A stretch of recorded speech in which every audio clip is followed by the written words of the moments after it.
Polícia fecha o cerco ao brasileiro Danilo Cavalcante, que fugiu de uma prisão na Pensilvânia. Agora ele está armado. O governo anuncia que perdeu o rastro de 177 mil indocumentados que pediram asilo nos Estados Unidos. Enchentes colocam cidades do nordeste do país em alerta máximo nesta terça-feira. Flórida Central cedia classificatórias de Campeonato Internacional de Beach Tênis, com o Brasil em destaque. E a gente te mostra quem é o brasileiro que faz sucesso na Califórnia com seu trabalho de Groomer Pet. Com um salão que leva seu próprio nome em San Diego, Gabriel atende cerca de 500 cachorros mensalmente.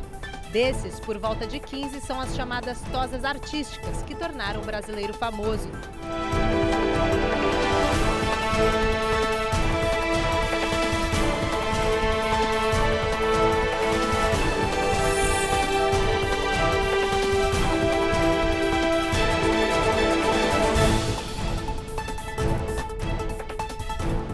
Olá, muito boa noite. Boa noite. Continuam as buscas ao brasileiro Danilo Cavalcante, que fugiu da prisão na Pensilvânia. Já são 13 dias de uma caçada preocupante. Mais de 500 policiais fazem parte das operações que tentam localizar o criminoso. São agentes locais, estaduais e federais. Danilo foi visto pela última vez nesta madrugada em uma cidade que fica a cerca de 30 quilômetros da prisão de onde ele escapou. E essa situação se agravou porque, segundo a polícia, o fugitivo invadiu uma casa, roubou um rifle e trocou tiros com um morador. Depois disso, ele entrou em uma região de mata que segue cercada. Pertences dele já teriam sido encontrados e, de acordo com a polícia, Danilo está prestes a ser encontrado. A fiança oferecida por informações que levem ao brasileiro foi mais uma vez aumentada, agora para $25 mil. Bom, e nós preparamos uma reportagem sobre esse 13º dia de buscas. Você vai ver agora que a situação, a caçada ao brasileiro se agravou depois que ele roubou uma arma.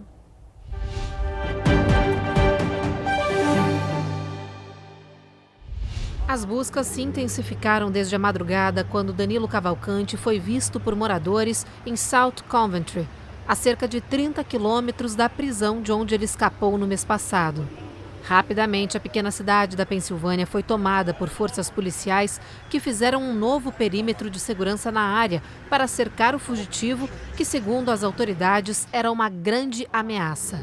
É que na madrugada, Danilo invadiu uma casa e roubou um rifle que estava na garagem. Depois, chegou a trocar tiros com o morador e fugiu. And again, other pieces of information that we have generated within this investigation lead me to believe that he is still here. Segundo o chefe das operações de buscas, nesta terça-feira, Danilo estava desesperado o suficiente para usar uma arma contra qualquer pessoa. Por isso, com a situação se agravando, as autoridades dispararam alertas à população, que ficou em pânico. Foi pedido que todos permanecessem em casa, com portas e janelas trancadas. Em algumas áreas, os moradores foram obrigados a deixarem as casas, escolas foram fechadas e estradas bloqueadas. No meio da tarde, o governador do estado, Josh Shapiro, reforçou que as autoridades estavam fazendo tudo possível para prender o fugitivo. Segundo a polícia, o brasileiro se escondeu em uma região de floresta. Os agentes seguiram pistas e encontraram os sapatos que estariam sendo usados pelo criminoso. Danilo Cavalcante foi condenado à prisão perpétua pelo assassinato da namorada, a brasileira Débora Brandão, em 2021. No dia 31 de agosto, ele fugiu da penitenciária em Chester County, na Pensilvânia. O Departamento de Segurança Interna anunciou que perdeu o rastro de milhares de imigrantes aqui dentro dos Estados Unidos. As autoridades alegam que tem capacidade limitada para rastrear todas as pessoas que entram aqui no território norte-americano para aguardar as audiências de asilo. Em comunicado, o Departamento de Segurança Interna admitiu que perdeu o rastro de 177 mil imigrantes e que não sabe por onde eles estão. Os endereços, telefones e outras vias de contato fornecidos por esses indocumentados se revelaram falsos ou inválidos. O DHS fez esse anúncio depois de verificar 980 mil documentos registrados pela Patrulha de Fronteira entre março de 2021 e agosto de 2022 e descobrir que os dados não tinham sido validados. Como muitos desses imigrantes não compareceram nas datas determinadas no Tribunal de Imigração, eles estão agora circulando livremente pelo país sem status legal. As autoridades do Departamento de Segurança Interna alegaram que possuem recursos e capacidade limitada para monitorar e rastrear todos os indocumentados que estão circulando no país. Segundo dados da imigração, mais de 1 milhão de imigrantes entraram nos Estados Unidos desde março de 2021 para aguardar o processo de asilo. Números como esses são preocupantes. Eles enfraquecem o argumento da segurança nacional dos Estados Unidos, da eficácia do Departamento de Segurança Nacional e põem os imigrantes numa luz, num prisma ruim, certo?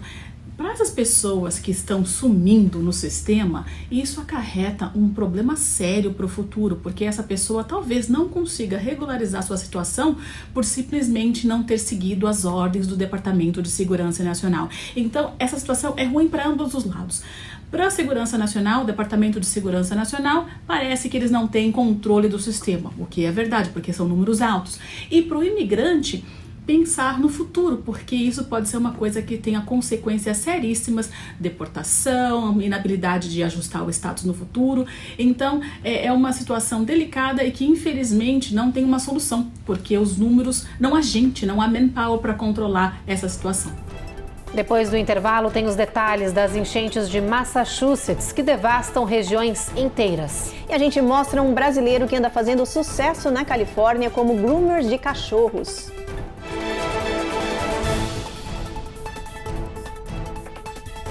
Américas no ar.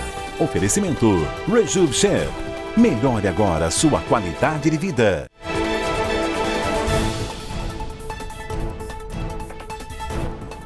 O assunto agora é obra de arte, mas não de uma forma convencional, viu?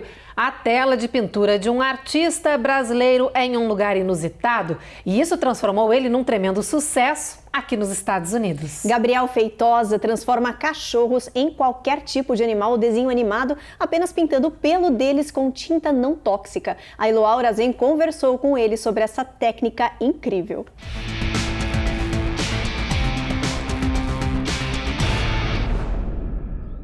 Hora de passar a tesoura em velhas crenças. O tosador artístico Gabriel Feitosa, de 31 anos, mostra que a amizade entre homens e pets pode ser muito mais divertida com um pouco de imaginação e muito talento. Trabalhando como dog groomer desde os 12 anos, Gabriel pode, por exemplo, transformar um cachorro da raça Golden Doodle em uma girafa, ou um Schnauzer miniatura numa bela zebrinha. Esse dom para criar um verdadeiro zoológico de rabinhos inquietos está no DNA brasileiro de Gabriel. Eu acho que na área de grooming, os brasileiros são muito talentosos. Eu cresci no mercado competitivo do Brasil. Eu acho que os brasileiros veem a oportunidade de grooming de cachorro como um reconhecimento artístico que eles conseguem obter, principalmente uma pessoa como eu, que não cresci numa área que eu pude perseguir uma carreira acadêmica. Eu consegui muito no reconhecimento e do meu gosto por arte, com Bentosa mesmo. Então, quando você vem aqui para os Estados Unidos e você traz essa mentalidade, essa gratidão, esse esforço que a gente tem, essa garra que a gente tem de se esforçar muito para conseguir pouco, que acontece no Brasil, eu acho que isso realmente diferencia o nosso trabalho aqui nos Estados Unidos. Eu acho que desde o começo, desde o primeiro dia que eu abri a minha loja, eu sempre quis oferecer o máximo que eu podia para os meus clientes em tratamento de estética, não só a coloração, mas hidratação, queratinização, chapinha, massagem, tudo. E coisa que aqui nos Estados Unidos o mercado não oferece para os clientes pets. Mas no Brasil, levar o cachorro para fazer hidratação no banho tosa é muito mais comum. E é esse jeitinho brasileiro de oferecer mais do que se pede que levou Gabriel ao estrelato. Morando nos Estados Unidos há 9 anos, Gabriel teve seu talento reconhecido em rede nacional quando participou do reality show Pitch Perfect, especializado em tosa artística. Até hoje, um dos trabalhos apresentados no programa é um dos mais marcantes da carreira do brasileiro. I have seen a lot of pooch excellence tonight, but this is pooch perfect. Eu acho que o Peixe Dourado foi um momento de transição da minha carreira muito importante, porque eu saí das favelas de Itaquera, São Paulo, né? Eu nunca imaginei que um trabalho como Banho Tosa pudesse me trazer até os Estados Unidos, que pudesse me trazer até Hollywood. E eu participei de um programa de televisão que chama Pitch Perfect, da ABC aqui nos Estados Unidos, Foi um programa nacional em um período nobre na televisão. E eu ganhei a estreia do programa, eu ganhei Best in Show no dia. E aquele momento eu lembro como se fosse, olha, eu tenho até arrepio. Lembro como se fosse ontem, porque eu nunca imaginei que eu estaria ali num palco com uma atriz de Hollywood, com a Lisa Vanderpump, honrando o meu país, honrando a minha arte, levando esses profissionais que são, às vezes, não são bem compreendidos. As pessoas não entendem quão artístico que é um banho tosa. Com um salão que leva seu próprio nome em San Diego, Gabriel atende cerca de 500 cachorros mensalmente. Desses, por volta de 15 são as chamadas tosas artísticas, que tornaram o brasileiro famoso. Apesar dos looks ousados, vale lembrar que todos os produtos são seguros e apropriados para cachorros, e as técnicas são reproduzidas por profissionais treinados. Gabriel frisa isso em toda oportunidade, porque entende que a confiança é a base da relação com os peludos e seus tutores. Quando a gente conhece um cachorro, a gente desenvolve um relacionamento igual a gente desenvolve com um humano. A primeira vez que ele vem, ele é um pouquinho tímido, e você vê que o cachorro, quando ele vem várias vezes para o salão, você começa a aprender com as coisas que o cachorro gosta, as coisas que ele não gosta. A gente se conhece, conhecer cachorro é igual conhecer gente, a gente vira amigo. E eu acho que uma das coisas mais gratificantes é que o humano e a conexão do cachorro, a conexão do homem e do cachorro é uma conexão muito grande. E uma das partes mais gratificantes é poder fazer parte dessa conexão de várias pessoas. As pessoas vêm na minha loja com os cachorros delas e a gente acaba tendo um relacionamento, porque o cachorro sempre está lá, eu sou a pessoa que está vendo o cachorro de uma forma que o dono não vê, eu consigo avisar antes que o cachorro tem um problema, quando tem alguma coisa errada, daí o dono pode levar no veterinário. Então, eu acho que a parte mais gratificante é fazer parte, ter um pedacinho dessa conexão de todo mundo com os cães. It's non-toxic, vegan, and look. It's okay, like Taylor Swift would say, you need to calm down. Acumulando mais de 500 mil seguidores no Instagram e milhões de visualizações no YouTube, Gabriel promete não deixar seu espetáculo parar por aí, porque negócio bom para cachorro é bom para todo mundo. Estou em negociações para, de repente, um programa de televisão. E eu quero criar produtos, eu quero talvez expandir minha loja para Los Angeles, cursos online, eu estou com muitos planos, muitos projetos, mas a gente está trabalhando porque é muito trabalho.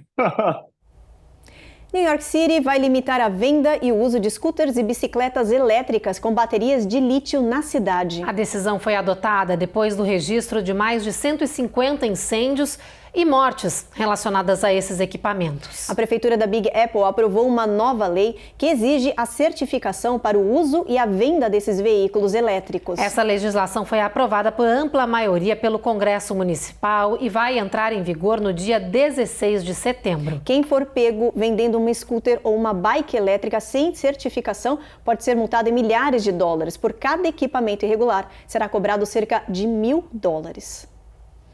E agora tem o nosso giro de notícias com flagrantes impressionantes das enchentes que afetam estados do nordeste do país. E a gente mostra também o perigo nas estradas de Utah, quando motoristas foram atingidos por um pedaço de uma cadeira que voava pela estrada. Olha só.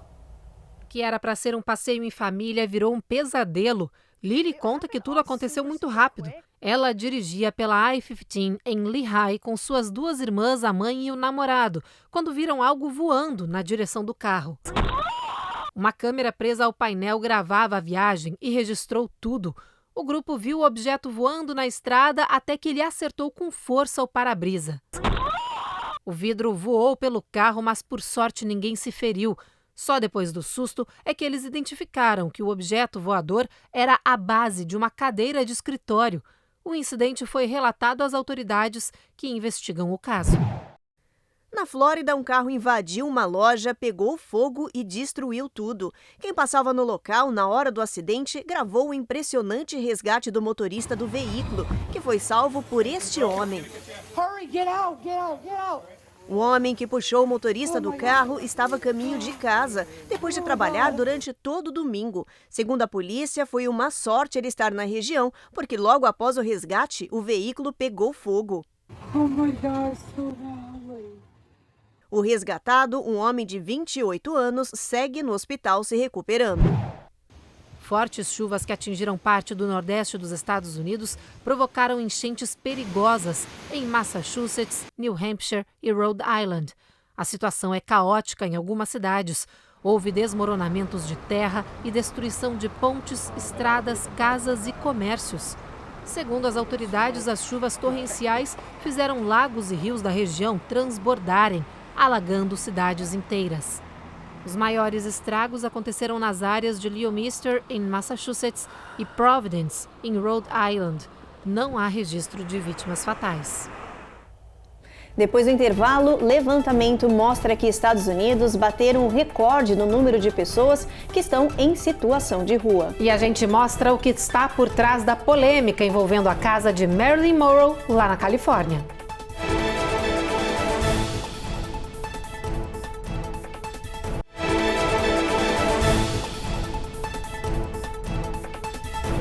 Um estudo revelou que os Estados Unidos registraram um número recorde de pessoas em situação de rua. Segundo os pesquisadores, o contingente de homeless cresceu 11% e hoje essa população já é de mais de 600 mil. O levantamento do The Wall Street Journal diz que as regiões mais críticas do país, onde a população de rua se tornou um problema crônico, são da Califórnia. É o caso de Oakland, São Francisco e Los Angeles, onde o aumento do tráfico de opioide e fentanil torna essa crise ainda mais grave. De acordo com o estudo, um dos motivos para esse triste recorde de pessoas em situação de rua no país seria o alto custo da moradia aqui nos Estados Unidos. Agora a gente muda de assunto porque uma famosa, histórica e turística mansão da década de 60 pode estar com os dias contados em Hollywood, na Califórnia. É a casa da Marilyn Monroe. O novo proprietário quer demolir a moradia para construir uma nova e o Conselho Municipal de Los Angeles é contra. As autoridades vão tentar transformar o local em um monumento histórico-cultural. Avaliada em pouco mais de 8 milhões de dólares no mercado imobiliário, a mansão que um dia foi da atriz Marilyn Monroe tem um valor histórico inestimável. Daí a confusão envolvendo a propriedade. Vendida no começo do ano para um comprador misterioso, a casa seria demolida, mas uma comoção popular fez com que as autoridades bloqueassem os planos, pelo menos momentaneamente. Localizada em Brentwood, uma região na área oeste de Los Angeles, onde mora a atual vice-presidente Kamala Harris, a mansão pode ser considerada patrimônio histórico pelo conselho da cidade. O processo de análise já está em andamento. Com 270 metros quadrados, uma guest house e piscina, esta foi a única propriedade que Marilyn Monroe adquiriu sozinha depois de seu terceiro e último casamento. Foi neste imóvel que a atriz foi encontrada morta aos 36 anos. Curiosamente, a atriz eternizou o prefácio latim Cursum Perficio, que significa Minha jornada acaba aqui, na varanda de entrada da casa. Marilyn comprou a propriedade no começo da década de 1960, por 75 mil dólares. A atriz estrelou alguns dos maiores clássicos de Hollywood, como o filme O Pecado Mora ao Lado. É um ponto de vista muito interessante. Oh, você sente a brisa do metrô? Não é uma delícia? Agora tem um intervalo e na volta a gente mostra o que está por trás de uma invasão de irmãos gêmeos nesse ano letivo em um condado da Pensilvânia. E a gente mostra também o destaque brasileiro na Flórida Central nas classificações do Campeonato Internacional de Beach Tênis.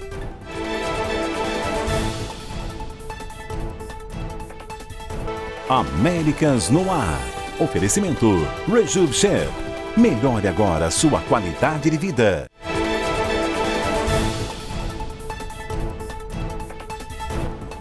Uma invasão de gêmeos em um distrito escolar da Pensilvânia viralizou nas redes sociais. É que tá todo mundo tentando entender como a região recebeu 17 pares de gêmeos em um único ano letivo.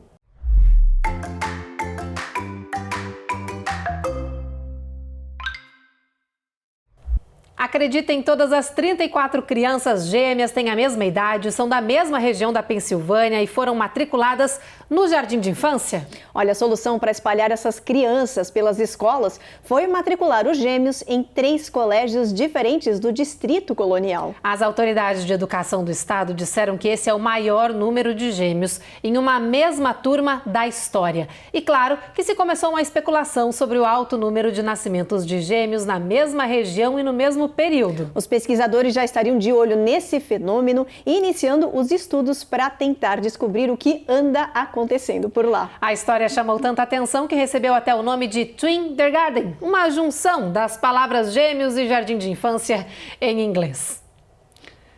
Bom, agora a gente muda de assunto porque os Estados Unidos alcançaram um novo e alarmante recorde climático. Desde o início do ano até agora, as tempestades, incêndios e inundações tiveram um custo de quase 60 bilhões de dólares. 2023 ainda não acabou, mas já superou os recordes de anos anteriores em eventos climáticos extremos e catastróficos. A Administração Nacional Oceânica e Atmosférica diz que os Estados Unidos tiveram 23 desastres naturais até agora, com prejuízos avaliados em $1 bilhão cada um. Segundo o governo, o custo dessas tragédias já passa dos 58 bilhões de dólares, um recorde. Os eventos mais recentes são os incêndios florestais no Havaí, que destruíram parte da ilha de Maui, e o furacão Idália, que atingiu a região nordeste da Flórida. Ainda não foram contabilizados as destruições provocadas pela tempestade Hillary na Califórnia e a sequência de chuvas que atingiu o sul e o centro-norte do país. O NOAA lembrou que as mudanças climáticas no mundo estão provocando cada vez mais eventos extremos e que a tendência é piorar. A FEMA, a Agência Federal de Gestão de Emergências, disse que a verba destinada para desastres deste ano no país já acabou e está solicitando mais dinheiro ao Congresso americano.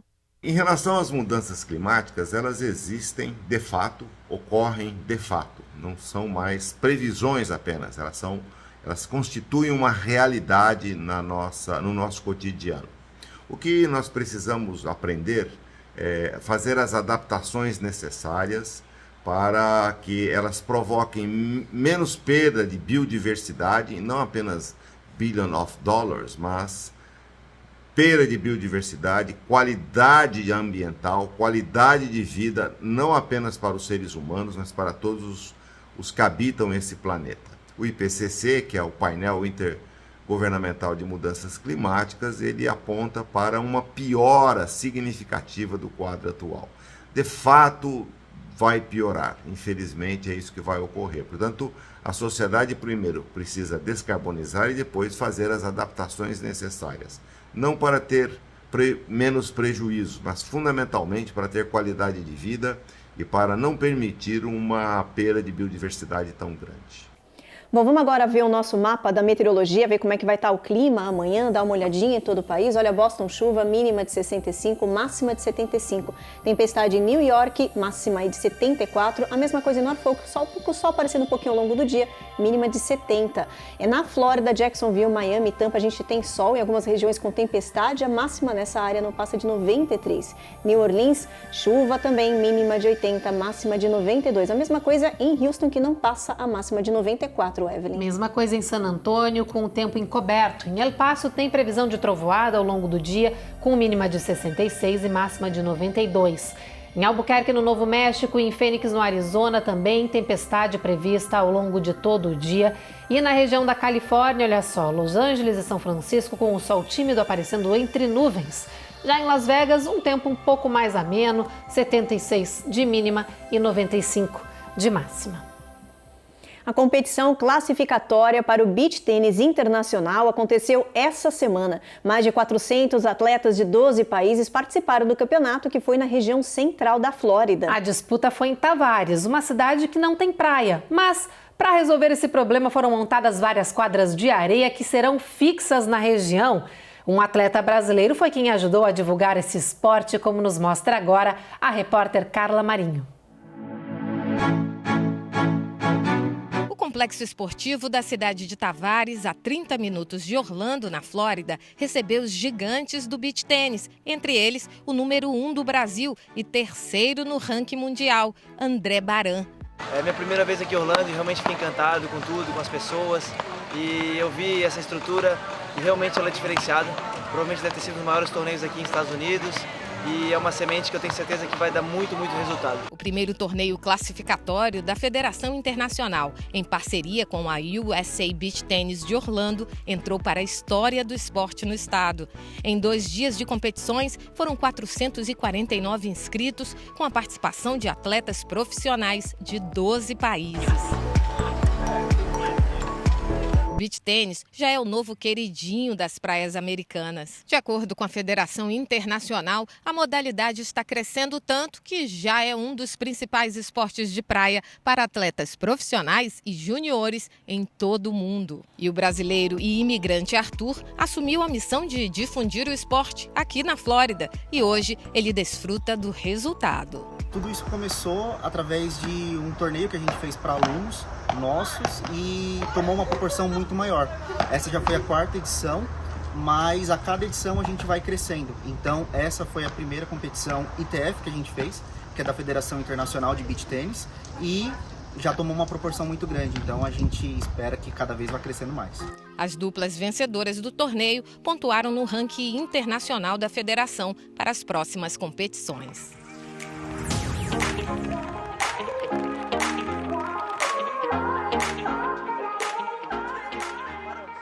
Bom, o Jornal Américas no ar, então, termina aqui. A gente volta a se encontrar de novo amanhã, às 7h30 da noite. Vem aí agora mais um episódio da 8ª temporada da série Reis. Uma boa noite, gente. Boa noite.